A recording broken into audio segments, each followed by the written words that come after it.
Most people think retiring in Thailand is simple. Lower your costs, slow things down, and life just gets easier. And to be fair, sometimes it does. But here's what catches people off guard. Two people can arrive here with the exact same budget, and one feels comfortable while the other feels like they're slowly running out of money. And the reason why isn't what most people expect. Because the real cost of living in a place like Hua Hin isn't just about rent or food or how much you spend each month. It's about how you live and what you don't see coming. So in this video, I want to break this down properly from the absolute minimum you can live on to what it actually costs to feel comfortable here long term, and the hidden expenses that quietly catch people out along the way. Hua Hin has this reputation for being one of the easiest places in Thailand to settle into. It's not as busy as Bangkok, not as loud or nightlife driven as Pattaya, but it still has everything most people actually need day to day. Decent hospitals, shopping malls, cafes, a long coastline, and just enough of an expat community that you don't feel completely out of place when you first arrive. And that's why a lot of people end up here. Not always straight away, but after trying a few places, they realize they're not looking for excitement anymore. They're looking for something that just feels easy.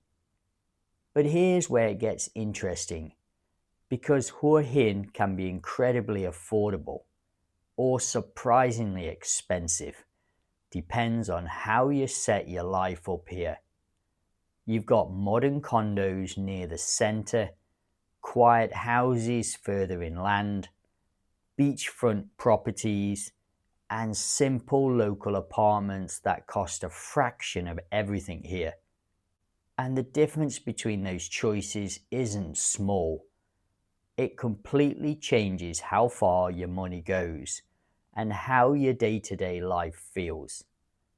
So instead of just throwing out one number, what I want to do is break this down properly into three very different ways of living here, starting with the lowest budget and working up to what a more comfortable long-term lifestyle actually looks like. So let's start at the lower end, because this is where a lot of people get this wrong. Around 35 to 50,000 baht a month, roughly the equivalent of a UK state pension, at about £1,000 a month. And the question I see all the time is simple. Is that enough to actually live here? The honest answer is yes, but it comes with a very specific kind of lifestyle. This is where expectations and reality really start to separate. Because when people picture Thailand, they often imagine something quite comfortable. Eating out regularly, a nice condo, maybe a bit of travel here and there. On this budget, you're making choices. You're not doing everything. You're deciding what matters most. And even if this isn't your budget, this part matters because it shows where people start to feel the pressure. In terms of housing, you're likely looking at a smaller condo, usually outside the main centre, somewhere around 5 to 10,000 baht a month if you're careful. That might mean a studio 25, maybe 30 square meters, basic furniture, functional space, nothing fancy. It works, but not what most people imagine when they first think about retiring abroad. And then there's the day-to-day living. To stay within this kind of budget, you're mostly eating Thai food, local markets, street food, small restaurants, which to be fair can be great. You can eat well for 50 or 60 baht a meal, if you keep it simple.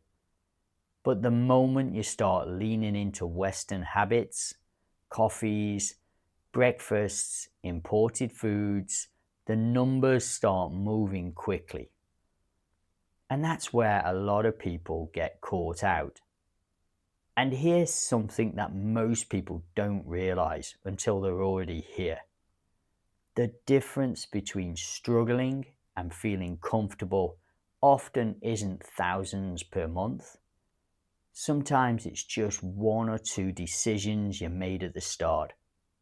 Because it's not the big expenses that break this budget.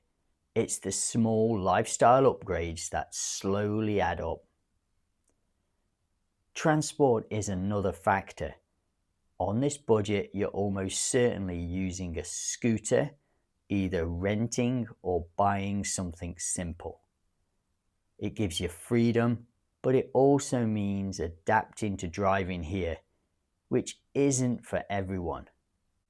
Utilities stay manageable if you're careful, maybe 2,000 baht a month, but that usually means being mindful with the air conditioning. And that's another adjustment people don't always expect, because in this climate, AC isn't really a luxury, it's comfort, and limiting it changes how your home actually feels. So when you put all that together, yes, you can live here on this budget, but this is something not everyone wants to hear. It's not really about thriving, it's about making a simpler lifestyle work. And for some people, that's exactly what they're looking for. They settled into Thai routines, they keep things minimal, and they genuinely enjoy it. But for others, after a few months, sometimes a year, they start wanting just a bit more space, a bit more flexibility, a bit more comfort. And this is where things start to change. And for most people, this next level is where things really start to feel right.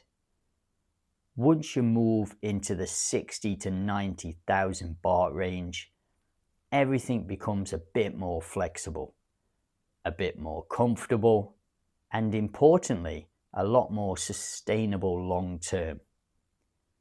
This is where Hua Hin starts to feel easy.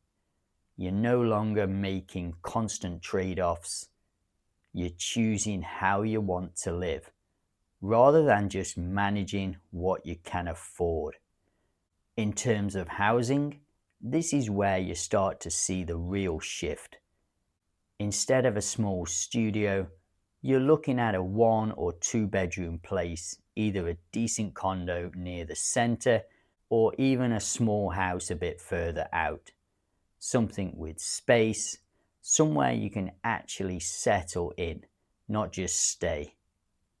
You've got proper air conditioning, maybe access to a shared pool, and a place that feels more like home than a stopgap. And that changes your day-to-day life more than people expect. Food becomes more flexible as well. You can still eat Thai food most of the time, but now you got the option to mix things in. A Western breakfast here and there, dinner out a couple of times a week, maybe a coffee without thinking twice about it. It's not extravagance, but it feels balanced. And that balance is what makes this level work for so many people. Your monthly costs might land somewhere around this range. Rent about 25 to 30,000 baht, depending on the location. Food maybe 5 to 8,000 baht. Utilities a bit higher now, especially electricity if you're running the AC more regularly. And this is something worth mentioning, because once you start using air conditioning properly, your electricity bill can easily double compared to a minimalist setup. But this is also where you stop worrying about it quite as much. Transport becomes easier as well. Maybe you own your own scooter outright, maybe you rent a car occasionally, or just use taxis when you need to. You've got options, and that's the key difference at this level. This is also where you can start thinking a bit more seriously about the bigger picture. Healthcare, for example. You're not just reacting to problems, you've got some room to plan for it. Even if it's just budgeting a bit each month for medical costs or starting to look into insurance options more seriously. And the same goes for travel. You're not stuck in one place. You can take a trip now and then without it throwing everything off balance. And that's why this range tends to be the sweet spot.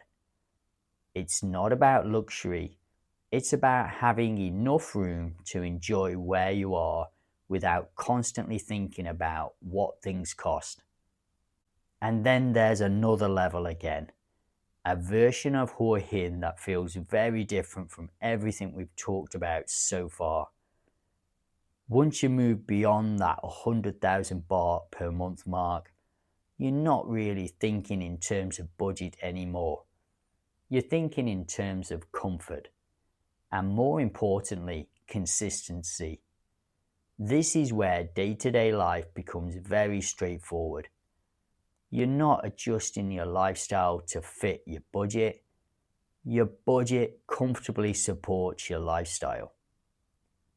In terms of housing, this is where options really open up.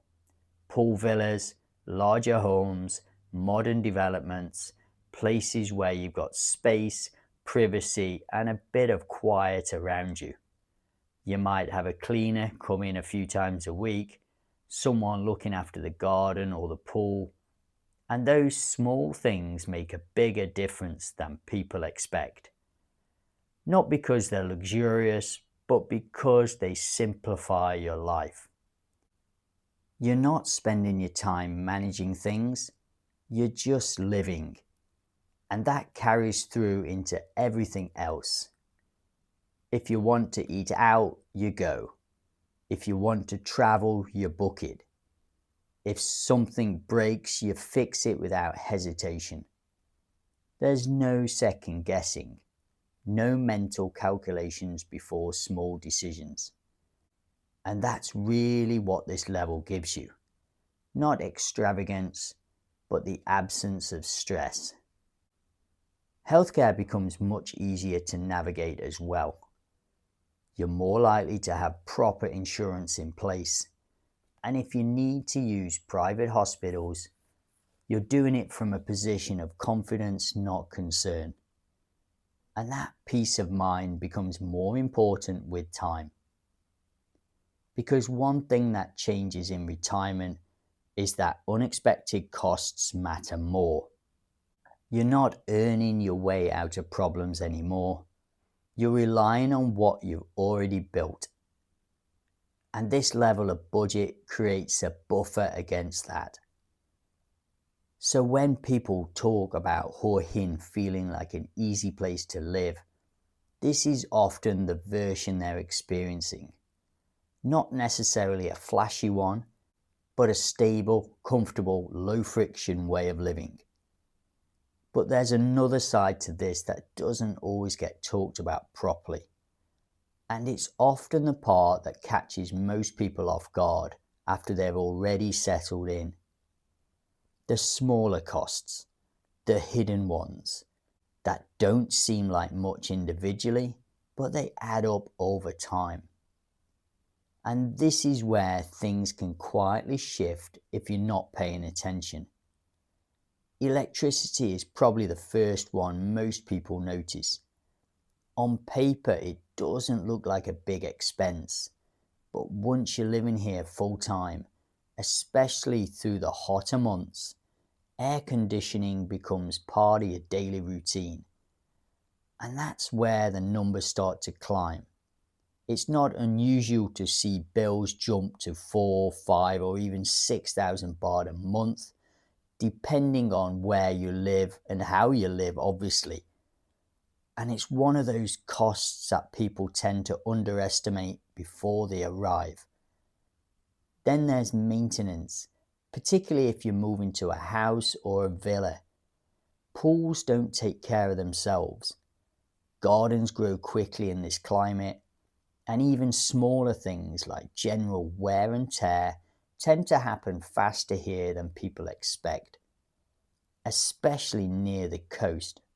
Salt air has a way of getting into everything: metal, fittings, even things like zips and outdoor furniture.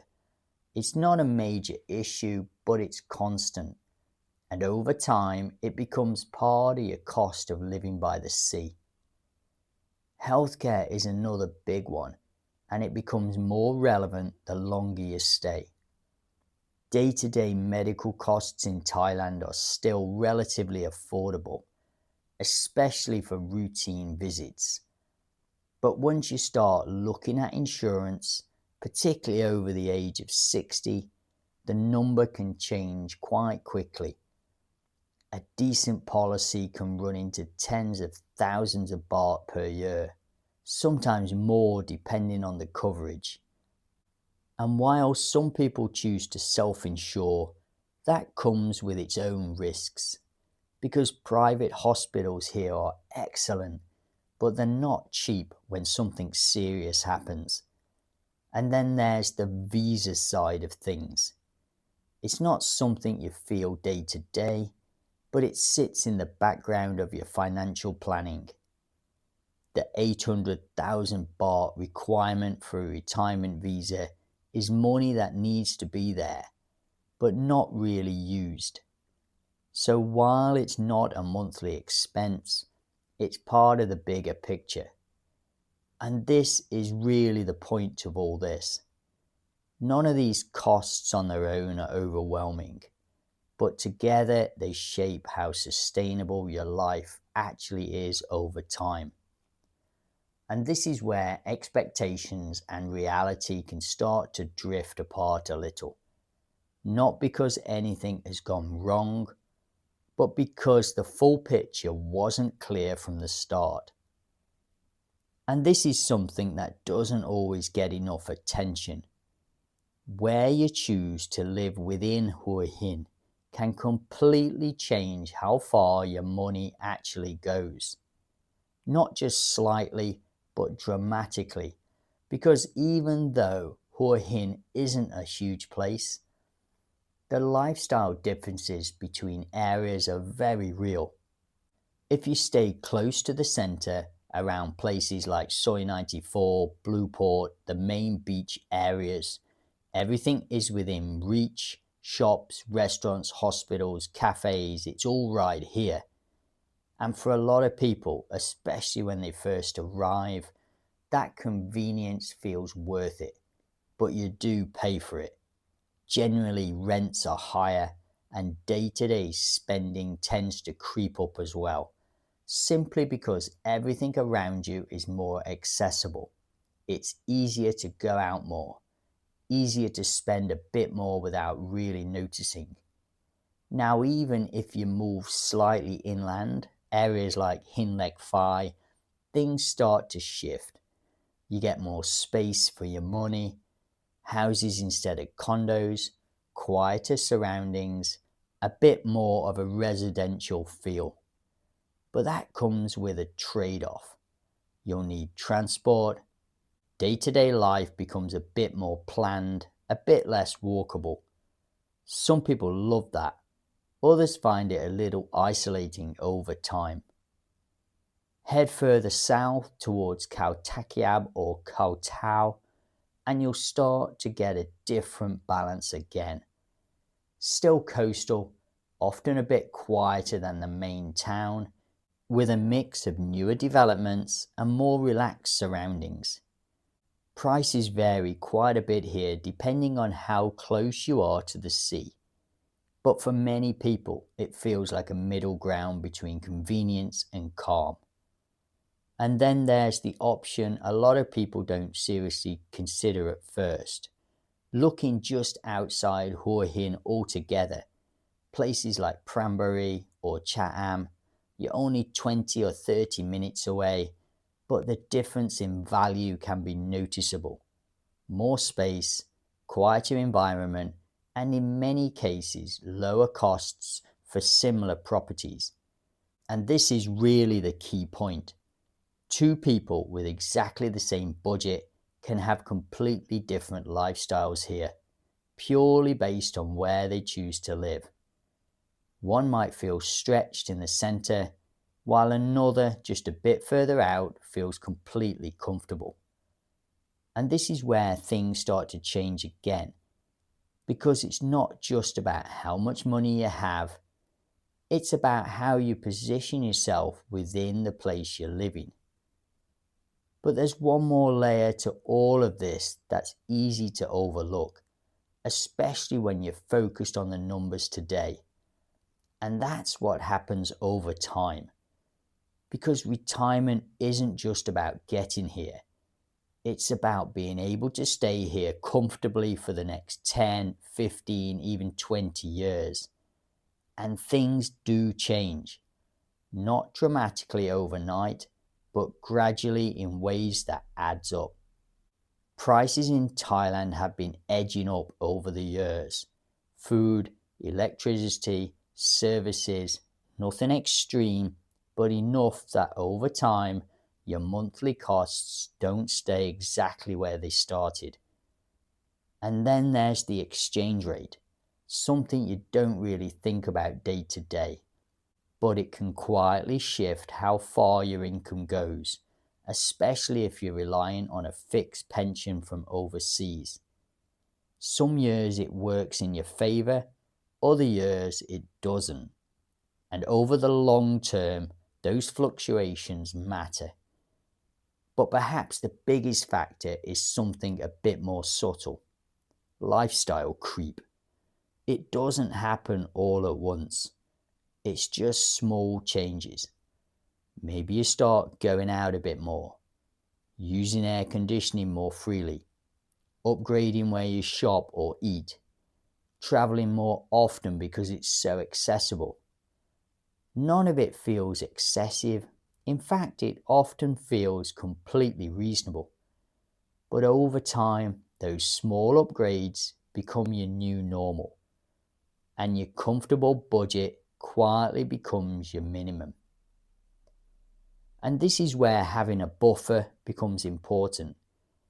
Not because you need to spend more, but because it gives you flexibility when things change. Because in retirement, you're not really increasing your income anymore. You're managing what you already have. And that's why the most stable long-term retirees here aren't necessarily the ones spending the most. They're the ones who've given themselves room to adjust. So when you step back and look at all of this, the real cost of living in Hua Hin isn't one number. It never really has been. Because you can live here on 35,000 baht or 90,000 or well over 100,000. And each of those lives will feel completely different. Not just in what you can afford, but in how your days actually feel, relaxed or restricted, comfortable or constantly adjusting. And that's really what this comes down to. It's not about finding the cheapest way to live here.